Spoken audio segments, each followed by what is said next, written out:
Tianshan kompaniyasiga Xitoyda asos solingan bo'lib, u 110 dan ortiq davlatda o'z filiallariga ega. Dunyo bo'ylab 50 milliondan ortiq mijozlarning salomatligini yaxshilashga xizmat qilmoqda. Jumladan 2019-yildan boshlab O'zbekistonda ham mazkur kompaniya mahsulotlari sotila boshlandi. Andijon shahridagi yoshlar markazida mijozlar hamda hamkorlar uchun tadbir tashkil etildi.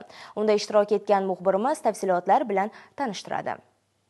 Xitoy tabobati qadimiy ildizlarga ega bo'lib, ming yillardan buyon insonlar salomatligini mustahkamlashga xizmat qilib kelmoqda. Tianxi kompaniyasi ayni shu merosni butun dunyoga yoyish maqsadida dorivor mahsulotlar ishlab chiqarishga kirishgan edi. Konglomerat o'z faoliyatini 1995-yil boshlagan bo'lsa-da, nisbatan qisqa muddatda jahon bozorlariga chiqa oldi. Hozirga kelib 110 dan ortiq davlatda savdo tarmoqlari mavjud. Dunyo bo'ylab 50 milliondan ziyod mijozga ega.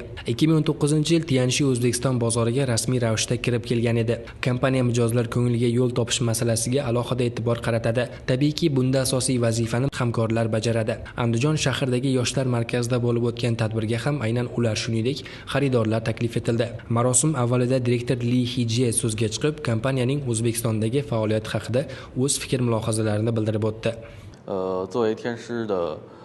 Avvalambor assalomu alaykum. Bizning kompaniyamiz bu yil 27 yoshga to'ladi va shu vaqt davomida kompaniya juda katta ko'rsatkichlarga erishdi. 100 dan ortiq davlatlarda o'z vakolatxonalariga ega bo'ldi va ko'plab oilalarga sog'lik va farovonlik ulashdi. Birgalikda aholi farovonligini ko'tarishda o'z hissamizni qo'shaylik. Andijonlik hamyurtlaringiz bundanda katta yutuqlar va ko'rsatkichlarga erishsin. Shundan so'ng dasturning madaniy qismiga start berildi. Estradamizning yorqin namoyandalari ijrosidagi kuy-qo'shiqlar davraga yuqori harorat ulashdi. Biz Andijon viloyatida aholini sog'lomlashtirish va farovonlikka biz o'z hissamizni qo'shishni boshladik. Shu 2,5 yil ichida 3,5 ming 4 ming aholi mana shu kompaniya mahsulotlarini olib ichib sog'lomlashdi. Hamkorlarimiz asosan ko'pchiligi har xil kasbdagi insonlar mana shu imkoniyatdan foydalanib bugungi kunda aholimizni sog'lomlashtirishga bu kompaniya o'zini juda ko'p hissasini qo'shyapti. Hamma bu kompaniyadan mamnun. Mana shu ishlayotgan hamkorlar ham mana shu kompaniya bilan o'zaro hamkorlikda minnatdorchilik bildirishini hammasi tuyapti. Shu kuni Tianxi mahsulotlaridan foydalanib, o'zida samarasini his qilganini aytgan hamyurtlarimiz ham so'zga chiqdi. Ular boshdan kechirganlarini yig'ilganlar bilan o'rtoqlashdi. Shu bilan birga shifokorlar tomonidan ham fikr-mulohazalar bildirib o'tildi. Bundan tashqari, muvaffaqiyatli faoliyati ortidan yuqori natijadorlikka erishgan hamkorlarning mehnatlari ham e'tirof etildi. Ularga diplom hamda qimmatbaho sovg'alar topshirildi. Inson uchun eng katta boylik salomatlik. Inson salomat bo'lsa, hamma orzu istaklariga erishadi. Hamma niyatlarni amalga oshiradi, farzand tarbiyalaydi.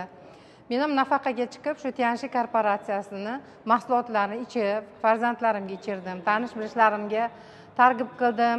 Lekin natija juda ham yaxshi bo'ldi. Sog'likni o'zi kasal bo'lmasdan turib saqlash kerak. Buning uchun biz organizmimizda yetishmayotgan moddalarning o'rnini, masalan, kalsiy, magniy, sink, boshqa narsalarni to'ldirib tursak, biz tabiiy immunitetimiz yaxshiroq bo'ladi. Chunki har deb aptekani dorilarni ichgan bilan dorilarni bilasiz, bir tomoni foyda bo'lsa, bir tomoni zarar. Shuni oldini olish uchun insonlar sog'ligida, asha organizmga yetmagan mahsulot, mikroelementlarni, vitaminlarni to'ldirib borsa, menimcha immuniteti juda ham yaxshi bo'ladi. O'ylagan ishlari amalga oshadi. Tianxi korporatsiyasi nimasi bilan menga yoqdi? Birinchi o'rinda halol sertifikatiga ega. Juda ham haligi hamyonbop. Shu tomonlari yoqib biz iste'mol qila boshladik, natijalar yomon bo'lmadi. Tadbir aholiga kompaniya mahsulotlari haqida ma'lumot berishda maydon vazifasini bajarib berdi.